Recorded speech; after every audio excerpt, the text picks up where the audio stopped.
Pangulo ng Pilipinas na si Bongbong Marcos, bad trip na nga ba sa kalaban ng Israel na nanguha mga sangkay kabilang ang mga Pilipino? Ano nga ba ang kanyang gagawin? Maging ba ang kalaban ng Israel, mga sangkay, kakalabanin na rin po niya? Yan po ang ating alamin ngayon.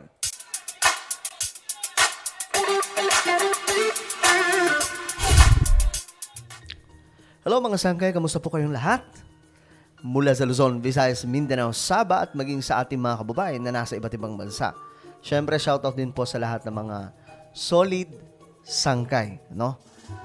So, ito mga sangkay, tingnan po natin itong balita, no? But, before we start pala, mga sangkay, pakisubscribe po muna yung ating YouTube channel. Ito po ay Sangkay Janjan TV, no?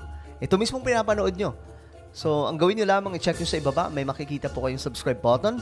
Pindutin nyo lamang po yan, tapos i-click nyo yung bell at i-click nyo po yung all. At kung kayo ay nanonood sa Facebook, huwag nyo pong kalilimutan na i-follow ang ating Facebook page. Eto guys, mainit-init po ito, mga sangkay. Eto yung balita, ang ating presidente di umano. Dubai trip ni PBBM nakansela dahil sa 17 Pinoy sa Red Sea ship hijacking. So kamakailan lamang mga sangkay ang kalaban po ng Israel ay mayroon pong barko na hinarang. Kasama po doon ang 17 na Filipino. Ngayon, dapat may lakad po itong presidente natin na mahalaga. Ngunit, dahil po dito mga sangkay, kinansela po niya para lamang po matutukan. Kaya ang tanong ko dito, ano ba ang gagawin ng presidente? Lalabanan nga ba niya yung kalaban mismo ng Israel? Ito, panoorin po natin. Nakansela ang Dubai trip ni Pangulong Bongbong Marcos dahil yan sa anya important development kaugnay sa mga Pilipinong bihag sa hinijak na barko sa Red Sea. Nasa frontline ng balitang yan, si Marlene Alcaide. Kita nyo na mga sangkay. Hindi po yan Hamas hindi po yan Hamas ang ng hijack ng isa pong barko o napakalaking barko. Nakasama po dyan yung 17 na Pilipino. Pero mga sangkay, nakakaano dito, no? Mapapaghalataan mo na sila ay mga terror group or organization na mababangis. Dahil nga po, wala po silang pakialam kahit na anong lahi ka pa. Yung word pa lang na, alam niyo yun, mga sangkay, may kukunin kang tao, tapos parang gagamitin mo siya para sa inyong mga kalaban, alam niyo yan mga sangkay, na gawain po yan ng terror organization. Ito, panoorin po natin. Maagang dumating sa Villamor Air Base sa Pasay ang mga delegasyon ni Pangulong Bongbong Marcos na kasamang pupuntang Dubai para dumalo sa Conference of Parties to the UN Framework Convention on Climate Change o COP28. Okay, yan po yung mga kasamahan ni Bongbong Marcos. Nakasama po niya mga sangkay sa gabinete at iba pang mga officials. Papunta po dapat sila sa Dubai. Nasa airport na. Pero, ito ang nangyari. Kabilang dyan ang kanyang economic team na sina Finance Secretary Benjamin Jokno, NEDA Secretary Arsenio Balisacan at DTI Secretary Fred Pascual. Nakahanda na rin ang aeroplanong sasakyan nila. Pero kaninang pasado alas 8 ng umaga, biglang may inanunsyo si DILG Secretary Benher Abalos. Hoy!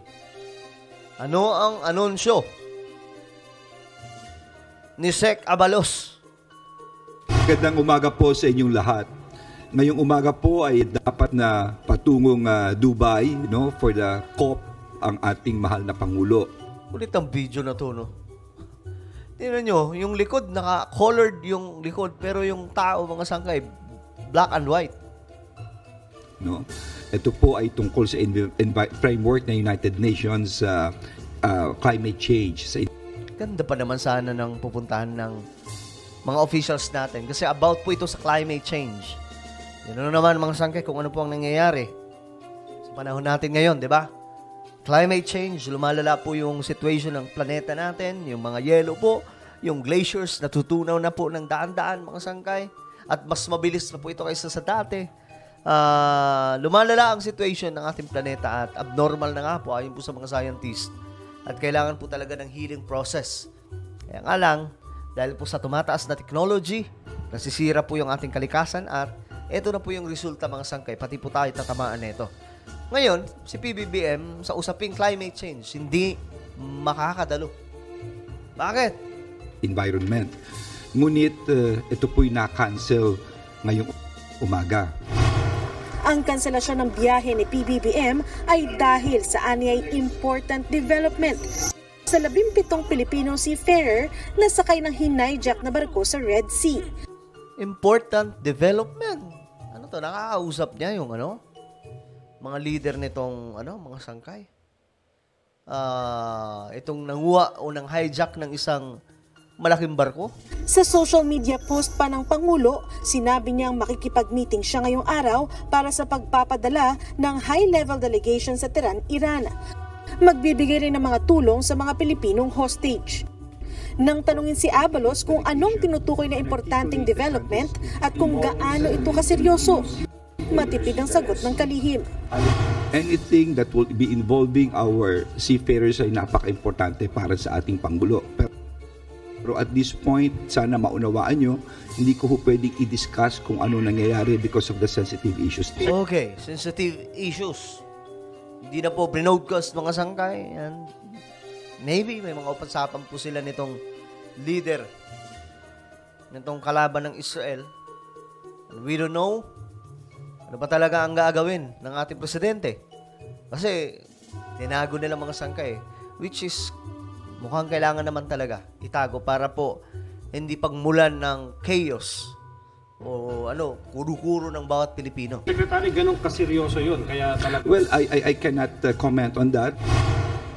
Ayon naman sa Department of Foreign Affairs, nasa maayos ng kondisyon ng mga Pilipino seafarer at inaasahang mapapalaya rin kalaunan. Dahil sa kinansilang biyahe ng Pangulo, si DENR Secretary Antonia Yulo Loizaga na muna ang magiging kinatawan ng Pangulo sa Climate Change Summit. May mga inaayos din silang bilateral meetings para sa Pangulo. Nakatakda rin sanang makipagkita si PBBM sa Filipino community doon. Si Yulo na ang naatasang magbasa ng 2 pahayag ni PBBM sa taunang summit. 237 registered on-site delegates na nagre-represent sa 16 na ahensya at members ng civil society ang Pilipinas. Ang ilan sa kanila nasa Dubai na, habang iba pa, gaya ni Abalos, ay bukas pa ang alis pa Dubai. Nagbabalita mula sa front. Okay. Very sensitive. Ayaw sabihin ng natin, mga sangkay, mga official natin. Tingin nyo ba, mga sangkay? Ito lang tanong, tingin nyo ba susuungin talaga ni PBBM itong kalaban ng Israel na nang hijack po ng isang malaking barko at kasama po doon yung mga Pilipino? Ano kaya ang plano ng ating Pangulo?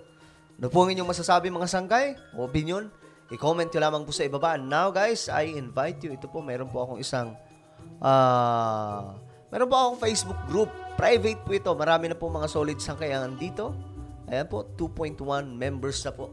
So, kung ikaw ay solid sangkay, kung solid sangkay ka lang, kung hindi ka solid sangkay, okay lang. Okay lang, manood ka lang dito. Pero sa mga solid sangkay, pasok na lamang po kayo dito. Hanapin nyo lamang po ang hukbong solid sangkay sa Facebook. Kapag nakita nyo na, ayun na, pasokin nyo na lang mga sangkay. No? Ano po ang inyong komento? Just comment down below. Now guys, I invite you please subscribe my YouTube channel, Sangkay Revelation. Hanapin nyo lamang po ito sa YouTube. Yan po. Okay? So, kung ano po yung magpapaalam hanggang sa muli, this is me, Sangkay Janjan. Palagi niyo pong tatandaan that Jesus loves you. God bless everyone.